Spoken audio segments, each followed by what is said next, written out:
నమస్తే. నేను మీ మాధురి. ఈరోజు మనతో పాటు ఉన్నారు రాజేష్ చారి గారు, లా ఆఫ్ అట్రాక్షన్ కోచ్.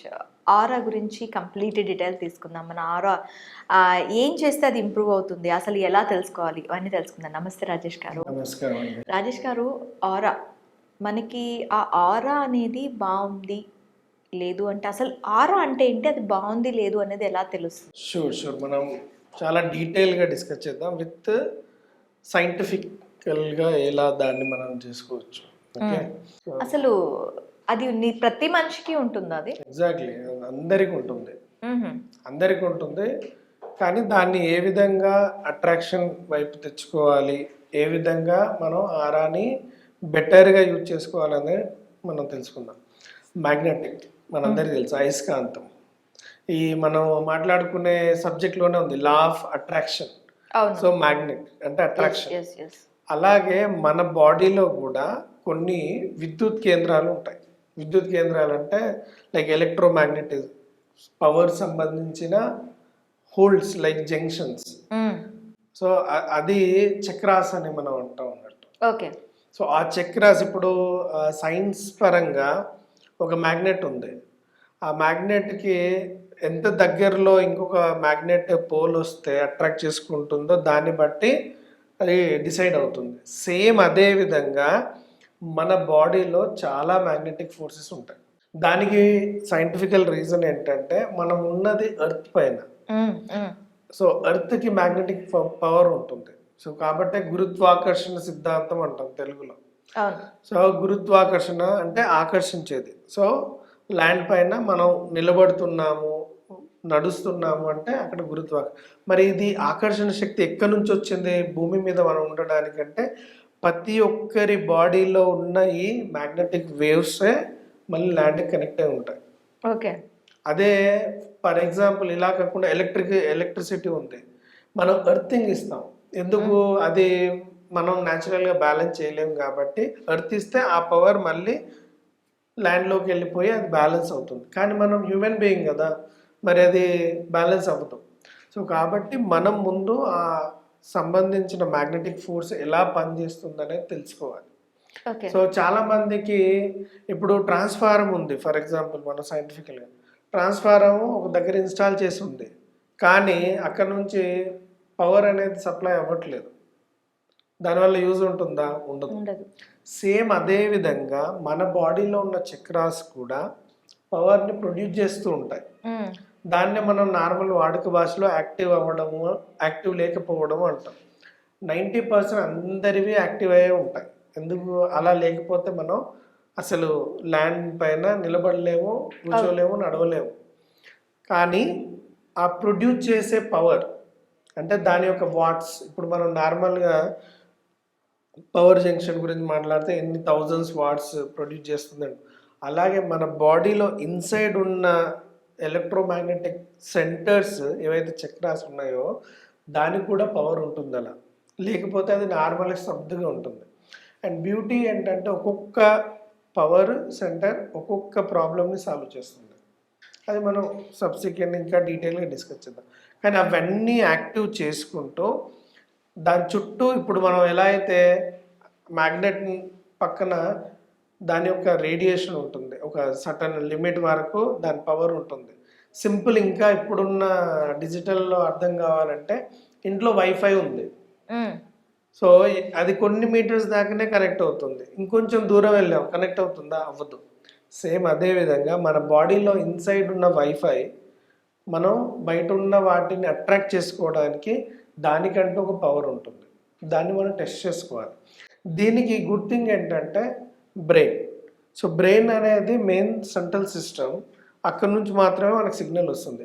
మరి బ్రెయిన్ని ప్రశాంతంగా ఉంచుకోవడానికి ఇప్పుడున్న ఈ బిజీ వరల్డ్లో ఏం చేస్తున్నాం? మెడిటేషన్ లేదా టెంపుల్కి వెళ్ళి మామూలుగా కూర్చుంటాం. అంటే ఇక్కడ డైరెక్ట్లీ ఆర్ ఇండైరెక్ట్లీ స్పిరిచువల్ అనే కాన్సెప్ట్ మనం తీసుకురావాల్సిందే. సో స్పిరిచువల్ అంటే కేవలం వెళ్ళి టెంపుల్లో పూజలు చేయడం అది కాదు. సో మనం ఇన్సైడ్లో ఉన్న పరమాత్మని యాక్టివేట్ చేసుకోవడం. సో ఇన్సైడ్లో కూడా గాడ్ ఉన్నాడు కాబట్టి మనమే గాడ్. సో కాబట్టి అహం బ్రహ్మాస్మి. ఆ నర్వ్ సిస్టమ్ని మనం మైండ్ నుంచి కంట్రోల్ చేసుకోవాలి. ఓకే. సో దానికి మనం చిన్నగా ఎక్సర్సైజ్ ఏంటంటే, ఇప్పుడు నార్మల్గా మనం ఏమి అనుకోలేదు, జస్ట్ ఇలా హ్యాండ్స్ ఓపెన్ చేసి ఇలా మీరు దగ్గర తీసుకురండి, ఇలా తీసుకురండి.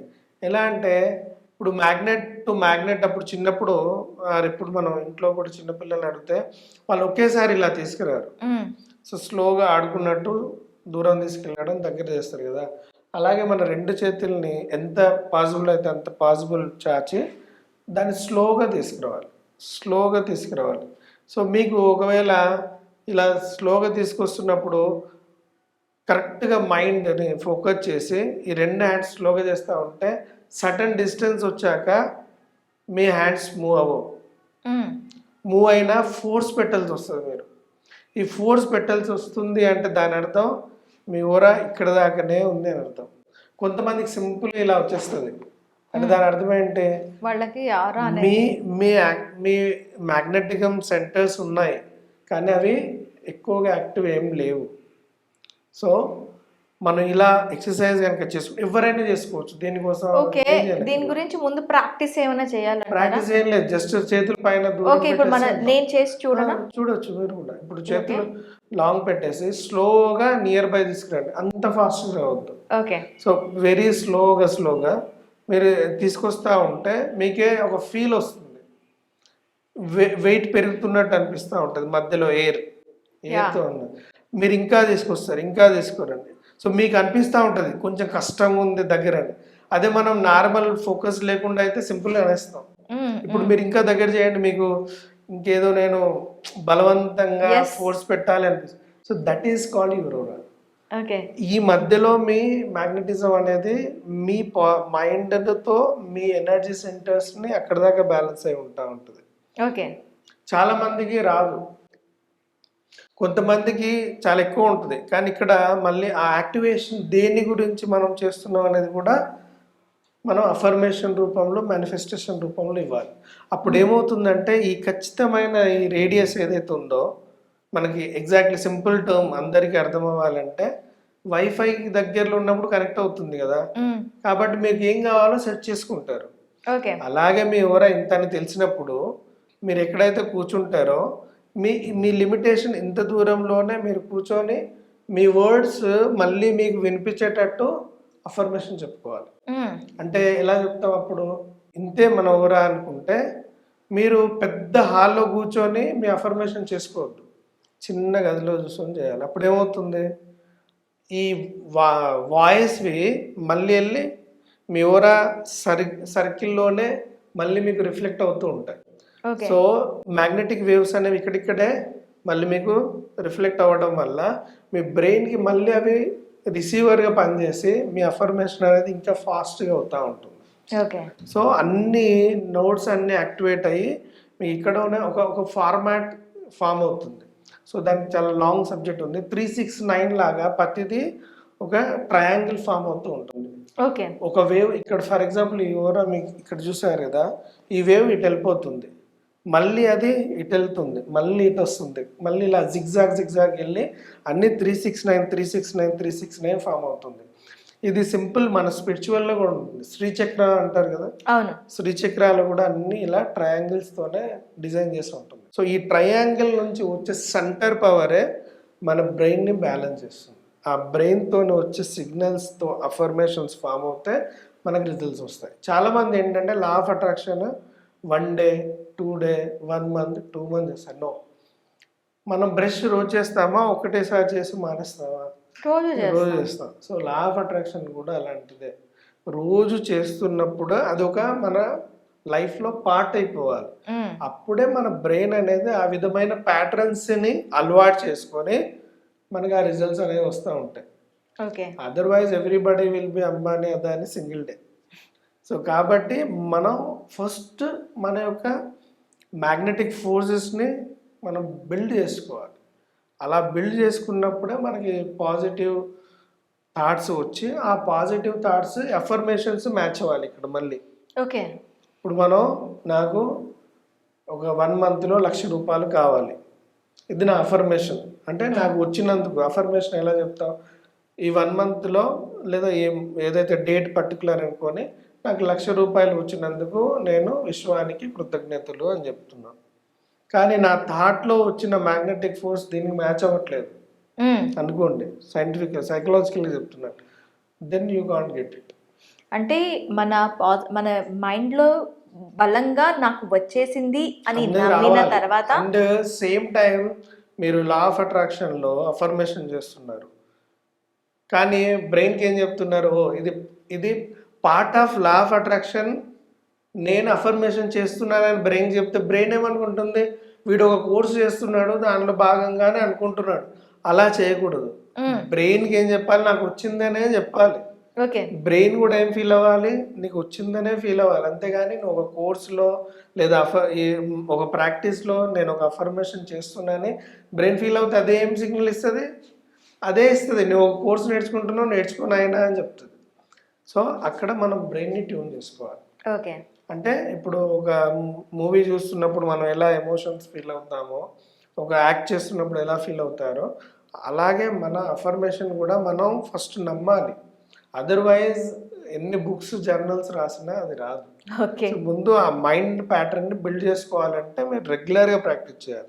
దానికి ఇనిషియల్గా ఏంటి, 21 days అనేది ఆ ఎనర్జీ ఫ్యాక్టర్, 2+1 = 3. 3 అనేది ఎనర్జీ. ఫస్ట్ 21 days బ్రెయిన్కి అసలు signal system and pattern formation దీనికి టైం పడుతుంది. అండ్ దీనికి సనాతన ధర్మంలో కూడా మనకు ఉంది, మండలం అంటే 42 days, దానిలో 50% 21 days. అప్పుడు మన బ్రెయిన్ అంతా యాక్టివ్గా పార్టిసిపేషన్ మోడ్లోకి వెళ్ళి ఒక పద్ధతిని అది బిల్డ్ చేసుకుంటుంది. ఓకే, అలా మనం ప్రాక్టీస్ చేయాలి. అప్పుడు మన లోపల ఉన్న మ్యాగ్నెటిక్ ఫోర్స్, ఆరా, దాని బిహైండ్ కుండలిని ఎనర్జీ, ఆ తర్వాత ఈ formation of triangle and affirmations, visualisation, వీటన్నిటి కాంబినేషన్తోనే మనకు రిజల్ట్ పర్ఫెక్ట్ వస్తుంది. అంటే ఏంటి మీరు చెప్తుంది ఏంటి అంటే, లా ఆఫ్ అట్రాక్షన్ని మీరు చేయాలి అని అనుకుంటే 1 రోజు 2 రోజులు కూర్చుంటే కాదు, it is the type of practice అంటున్నారు.